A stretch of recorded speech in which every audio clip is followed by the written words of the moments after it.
Hey guys, today we're going to work on the three sectional staff.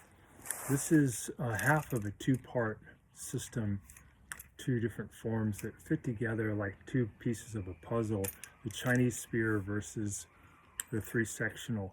And this comes way back from around 1984 when myself and my friend Mr. Fisher, we took our black belt test together, and our teacher, Master Ron Lee, asked if we could develop a weapons fighting form to present as part of our black belt requirement for an original form. And we had three different versions that we showed to Master Lee.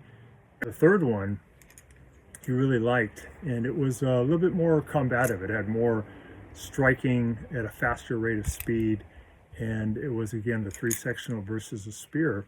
And he asked if it would be okay to now, from that point on, teach it to all people that are going from brown to black. So if you're a brown belt going for the black belt, you're learning three sectional and spear. This is the three sectional side. We're going to break it into 4 videos. It's kind of a long form, so it's a little bit easier to see and practice. I hope that as you see the different parts that you'll go through them. I'll do them slowly here on video. You do them slow with me, and then go about 5 steps in, and then stop and practice those about 20 times before you attempt to add maybe another 5 steps. This type of form doesn't have a lot of symmetry to it. It's kind of like when you're a kid learning the multiplication tables, maybe in the sevens. They're kind of hard to learn. You almost have to do it by rote memory. You have to just do it over and over and over. And that's true of this form too. So a lot of people consider the three sectional to be one of the most difficult out of all of the weapons to learn. But people who learn it really love it, and they tend to want to practice it all the time. You might think, well, if I'm serious about self-defense and I want to be very good in a street fight, why would I learn an esoteric, outdated weapon like a three sectional or a spear? Well, three sectional in particular is good to learn for 3 reasons. One is, if you're in our martial arts system, the Bakfu system, and you're training in West Wind and you're trying to go from brown to black, it is a requirement, so you have to have that for your test. But the more important reason is that the three sectional is a very unpredictable weapon, similar to the 9-section whip. These very flexible weapons are a little harder to control, and they can jump up and bite you all of a sudden when you least expect it. So when that happens, you have to have good problem reaction. You have to be able to get hit by this thing, which doesn't feel good, and be able to keep going. And that's a good skill to have for self-defense, because in a self-defense situation, it's Murphy's Law. Everything's very chaotic. You don't know what's going to happen. You can get hurt. And if you do get hit, you want to be all right with that and not let it phase you. So this can help you in that aspect. It also teaches you the ability to improvise, because when it does go out of control, you are required to still finish the form, not half-heartedly, but as if nothing happened. So that's a really good thing to learn, because that's true, again, of a street fight. Things won't go to plan, and you have to have the ability to instantly improvise and not let something that you construe as a negative, that you forgot a part or something didn't work, you can't let that bother you. You have to get right back into the goal of defeating your opponent. So you do learn a lot from three sectional. It's a really fun form to learn. The new Chaku and the three sectional to me are kind of like a toy. So I hope you enjoy this. We're going to start off with the idea of the salutation. Just prior to that though, let's talk a little bit about the weapon. I'd like you to get one, if possible, that doesn't have the ball bearing connections, but has this more traditional setup, which is metal plates riveted into place with steel chain. And thick steel chain is smart. You don't want this thing to fall apart. They tend to have these extra little links in there, and that's done as a noise distraction to distract the enemy. You want to throw them off in every way you possibly can. One way is auditorily wise, by creating a sound effect that's distracting. So you want these little links. You want to use Chinese waxwood, which is a very durable, flexible wood, almost impossible to break. For my size, these are not ideal. This diameter is a little bit too thin. This is more for like kids. I think this is maybe my my son or my daughter's 3-sectional laying around the house. But ideally, for me, being a little bit bigger hands, it'd be a bigger diameter. And the length of a 3-sectional, if it fits you right, would be if you extended it and let the bottom touch the ground. If you reach up, it should be in the proximity of your palm. So we can tell that this one is just not long enough for me. But it'll work okay for today to teach us the moves of the 3-sectional form. So when you're starting the form, you're going to hold it in both hands, and you want to hold it in such a way where the middle section is on the bottom, and the two loose sections are on the top. So you kind of set it up that way, and then you're going to grab it. And when you go to grab your weapon to start the form or to fight, what you're doing is I'm letting my right hand grab near the hardware, the metal portion of this stick that's in the front. And my left hand is going to grab near the metal section of this one that's in the back. So when I grab, I'm able to go into a fighting position right away. What you don't want to do is end up grabbing and ending up like this. You want to end up where the sticks are up on the top, similar to how we would hold a guard in empty hands. So when you're starting, again, the middle section's on the bottom, and you want to be able to grab and go right into that position. So you should try that a bunch of times. Just go from having it about waist level and going right into this guard position, and get to a point where that just becomes second nature. You don't have to think about it. It just happens easily, and you can do it 10 out of 10 times. You end up like that, and you don't end up like that, because that'll throw you off. That's how the form starts. You want to start really strong. The salutation part is us bowing to our opponent, and because we are fighting, we do want to show respect. This is a fellow martial artist like you who's trained hard, and you want to show respect to that person, but you do watch them, which is different from how we usually bow. So as we do the bow in the beginning, holding it here, I'm going to look at my opponent, I'm going to bow, and I'm going to tense up. And the idea is to show, even on the bow, some strength. You're showing that you're ready to fight. You're showing that you're prepared, and also maybe in the first few steps of this form, you're not actually making contact. You're just posturing. You're just showing some of your ability, some of your technique, with the hopes that maybe this person now doesn't want to fight. They see how aggressive you are, they see how fast you are, they see how agile you are, how strong your stance work is, and they go, this person's going to kill me, and they can bow out. So that was an old tradition in Chinese martial arts for people that were high ranking, that were well trained, kind of an idea of chivalry, like the European knights. You would announce your family name, you would announce your sifu, your instructor, or shifu, depending on what dialect you're using. You would announce your style of martial arts, and then you would show, maybe 5 or 6 moves, and you would show it as viciously as you could. And again, maybe that was a way to avoid conflict, because one person could bow out. The other person would be doing the same thing. This is true of this form. So the Chinese spear is showing you some of their technique. You're showing some of your 3-sectional, and then the form starts. If you look at the two forms, the 3-sectional and the Chinese spear tends to be the instigator. That's the one who's really doing a lot of striking, coming at you all the time. And you certainly are hitting them, but in most regard, you're responding. You're the one who's more on the defensive side. You're blocking, parrying, controlling your opponent. But the spear tends to be in this set, tends to be the instigator. So we're going to do that bow, and then after we do the bow, we'll go right into that fighting grip. That fighting grip can be done where you pull your hands back away a little bit, and then you drive your hands forward.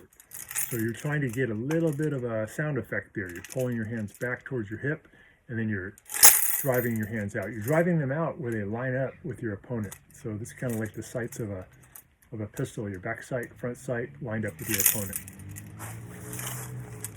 Both arms are going to be bent a little bit, and we're going to do that again with a strong bow, and then into that position.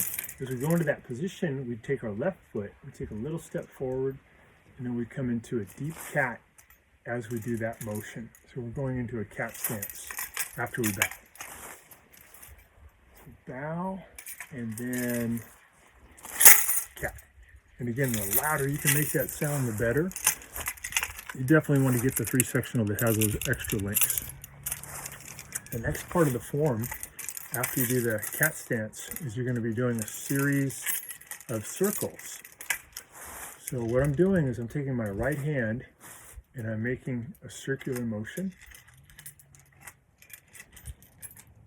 And that's covering my head, my torso, groin area, protecting me. I'm also using my left hand to do the same thing, but they're going different directions. Huh? This one's going to the side, this one's going to the other side. And I'm going to intertwine those circles. I'm going to use a right circle, and then I'll use a left circle, and then a right, and then a left. And you can speed that up.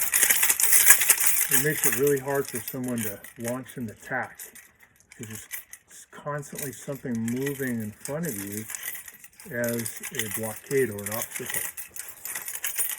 So once you do the cat stance and you square off to your opponent, you're going to do a right circle, a left circle, a right circle, and then a left circle. It's 4 in total.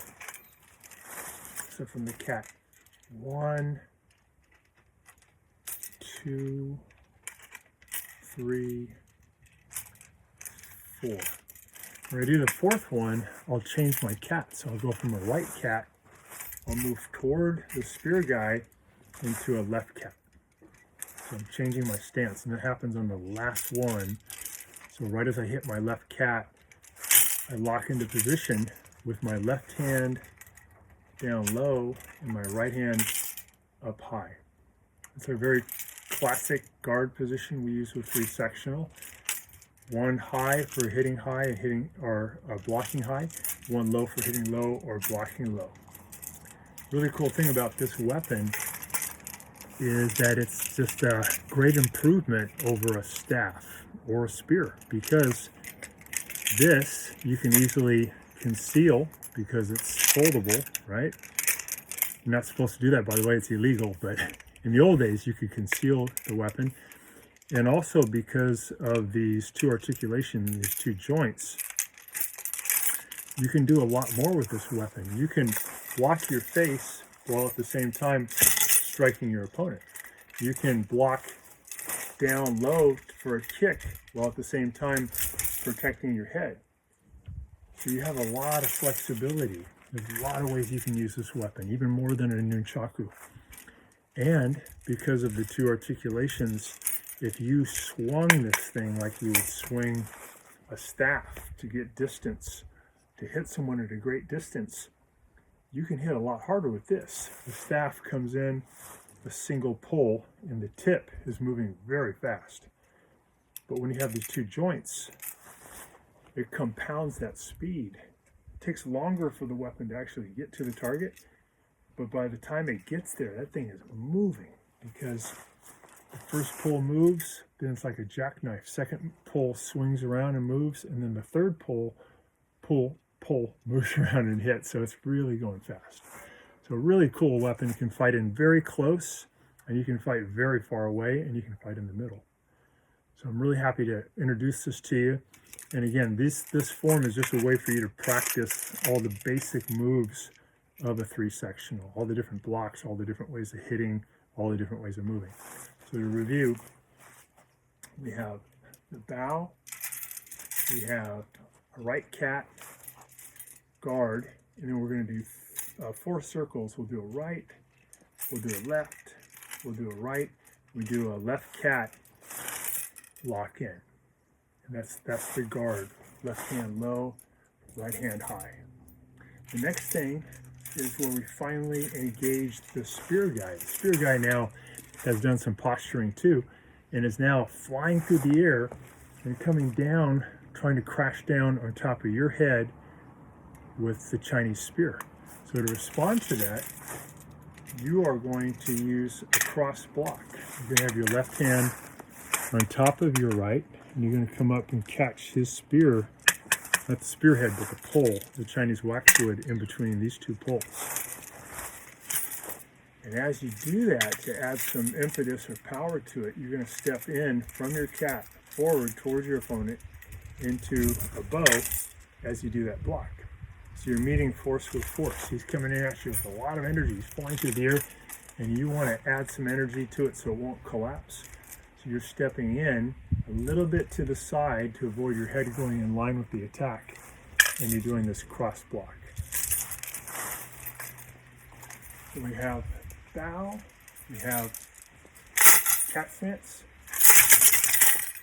We move into the next cat, and we're going to step in, bow, block. And even when you do blocks, you're trying to make sound. You want this to be the noisiest weapon that you've ever done so far. And again, that's part of the strategy. It's to cause more of an effect, to cause shock for your opponent. So we see this form so far from the back. Sometimes it's easier to learn. When you look from the back or in a video, you can see what the person's doing. So we turn around, we're going to bow, we're going to do the cat stance, then right circle, left circle, right circle, cat, step in, block. What happens after you block, the spear guy's not happy. He hits you once, he wants to hit you again. He pulls his spear back and he stabs it right at your midline. So after you block, you're going to take your right pole, which is the one on the bottom, and you're going to bring it down to block that attack coming at your lower body. The other hand, though, it's kind of cool. It's up here protecting up high. So you're going to have your block come down, and you're going to move away from his attack into a left cat. So you're going to go cat stance. So here's what we have so far. We have the bow, cat stance, right, left, left. We're going to step into a bow, block, and we're going to come back into a left cat.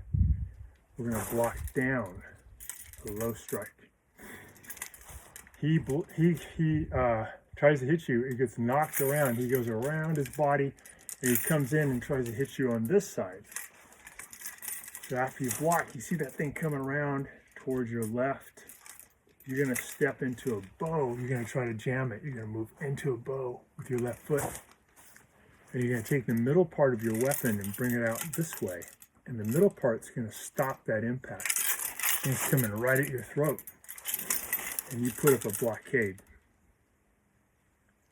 Many ways of blocking with the 3 sectional is parries, there's outward blocks, inward blocks, there's center blocks, there's blocks that come up this way, there's blocks that come down this way, there's blocks that come across, many different variations. It's a great flexible and very capable weapon.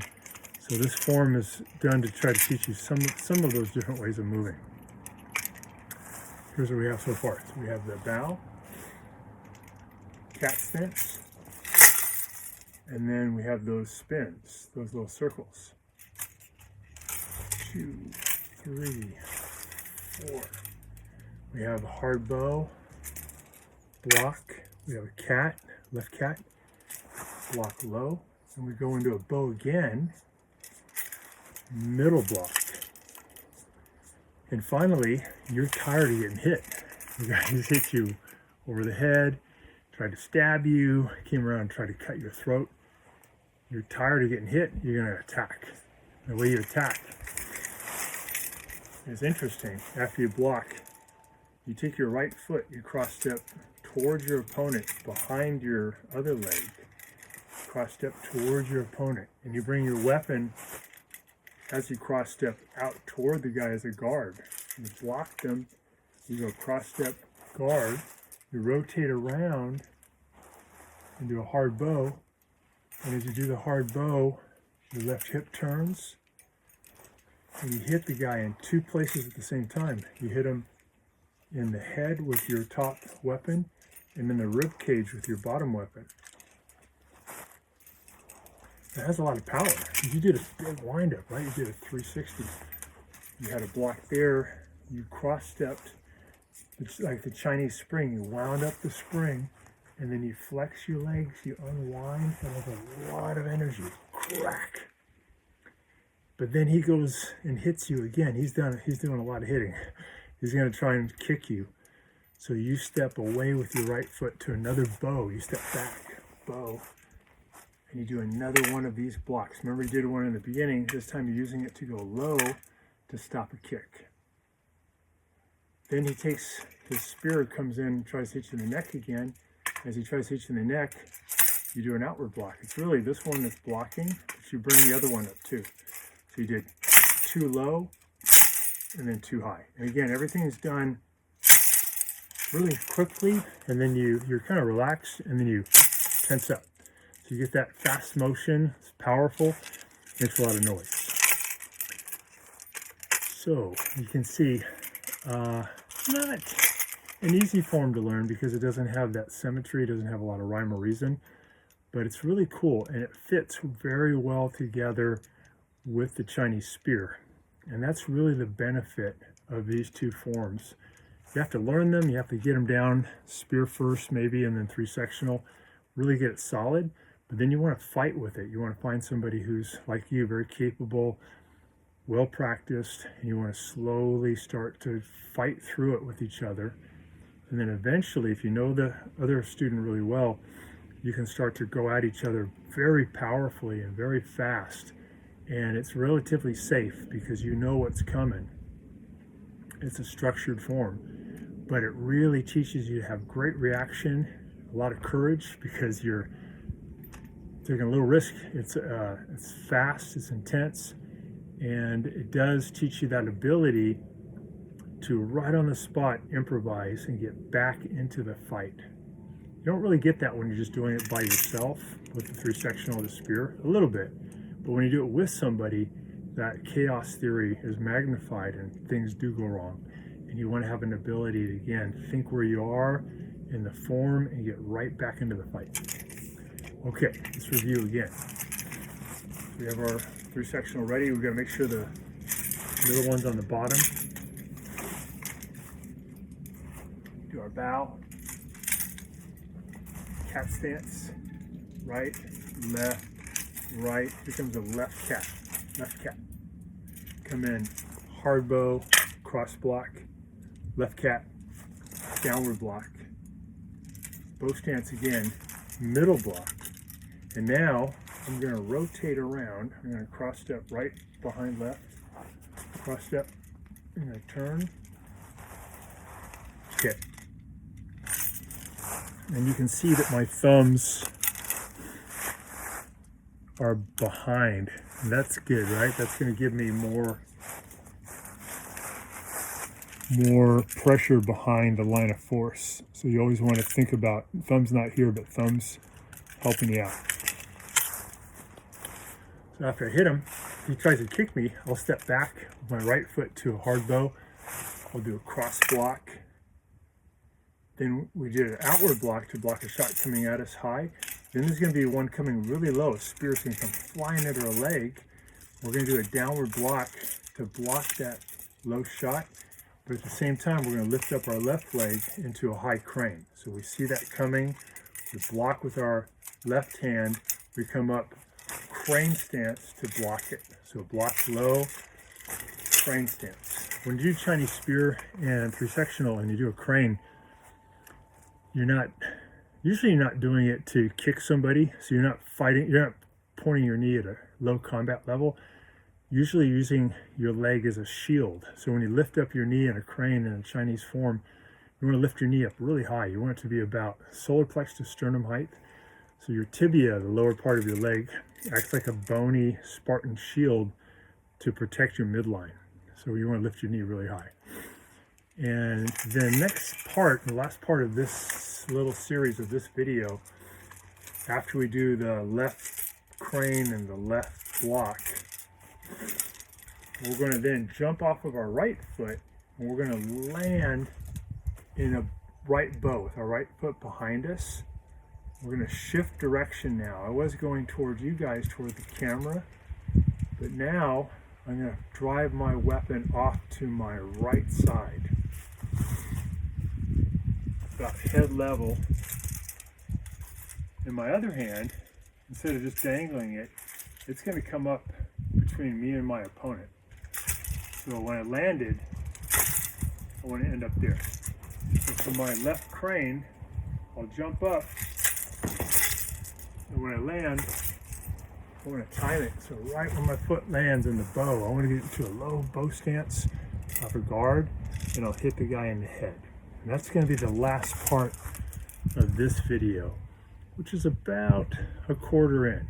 It's a long form, but again, it does match the 3 sectional exactly. I'm trying to remember the amount of strikes or steps in these two forms. I think we're about 76 altogether, I believe. It's a lot of steps, but we're going to try to break it up, make it easier to learn. Remember that this, if you're taking your brown, going from brown to black, first degree black belt, this comes at kind of a rough time for you.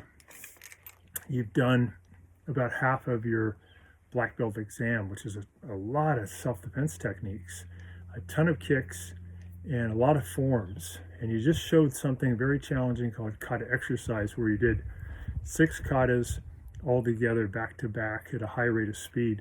So you're probably pretty winded, a little hypoxic, like not enough oxygen in the brain. So if this weapon is kind of sketchy, like you just, you kind of know it, you watch the video, you learned it, you kind of know it, it won't work for you on that test because you're just too wiped out. But if you really know this set, if you've done it over and over and over and over and over and over and over, you're going to be fine, because it's got to become, the expression is muscle memory, but it's really not in your muscle, it's in your brain. Your neurons have these little projections called dendrites, and they end up connecting like wires. And that's a permanent memory that takes very little brain power for those signals to now go from one neuron to the next. And your brain can zip through this kata really, really well, even when it has a low amount of oxygen or a low amount of blood sugar, because you're wiped out, you're still okay. It's like if you ran a marathon and you're just exhausted, and I said, what's your middle name? You could do it, no problem.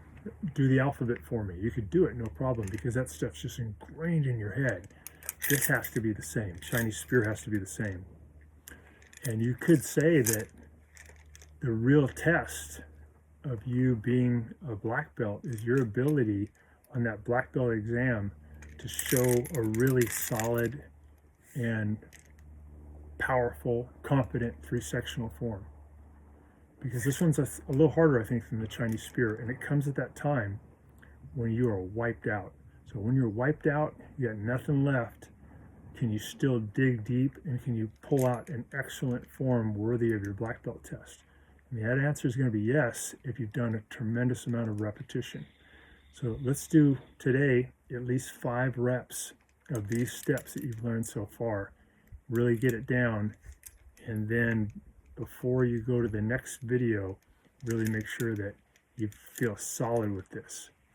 All right, guys, thanks for watching, and look forward to watching your black belt test.